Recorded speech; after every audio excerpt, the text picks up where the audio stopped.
Good morning, good afternoon, everyone. Today we've gathered here for the seminar of business and investment law in the Nordic and Baltic region.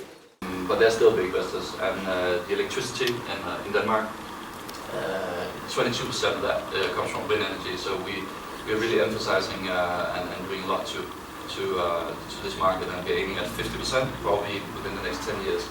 Then we have Maersk, A.P. Møller-Maersk Group in container shipping. We have Novo Nordisk in pharmaceuticals. And within enzymes for food production, we have Novozymes, which used to be a subsidiary, but is on its own now from Novo. Then within hearing aid, we have these two world famous brands. And we have design and jewelry. I think these two businesses, Copenhagen Fur and Saga Furs, used to be Danish, now taken over by Finns, but still big in Denmark. And I think we have worldwide 3 or 4 auctions, fur auctions every year. These two being two of the biggest ones, together with the one Russian as well. So if you come from Russia and you would of course put a Russian board member in, but you will then have to have an EES resident in the board as well.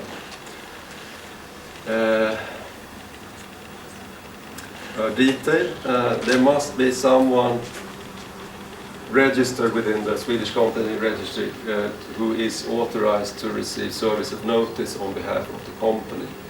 Foreign investors are really keen to invest into agricultural land because the price remains relatively low and the quality of land is very good. At certain areas it is really good, but from agricultural perspective it's a good land. If going back a little to the ownership of the land, we have a situation where, for example, the owner of the building and the land can be different. If the owner of the land is not the owner of the building, then the question of land use is always discussed in transaction contracts, and this is very important to have either lease or beneficiary use contract if you want to develop some construction or to do some things.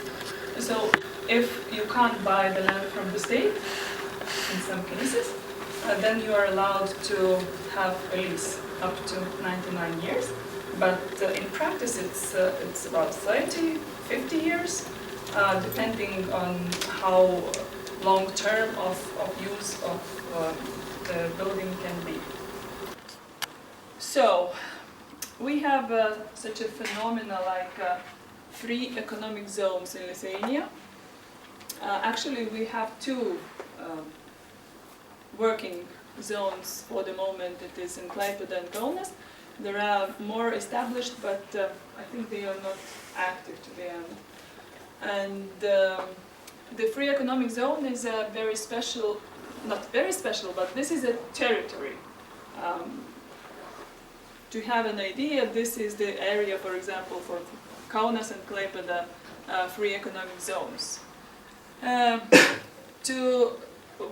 To have a business in this territory, you need to get the permit of the managing company of the free economic zone.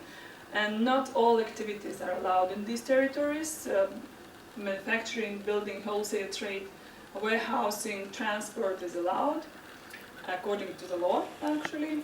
And the good thing about the free economic zones is that they have certain tax advantages. And if the company invests €1 million into the business, then it has released for 6 years from corporate income tax, and then they can enjoy 50% relief of the standard corporate income tax, which is 15% for 10 years, no real estate tax, and VAT tax is also 0 for goods imported or placed to this zone.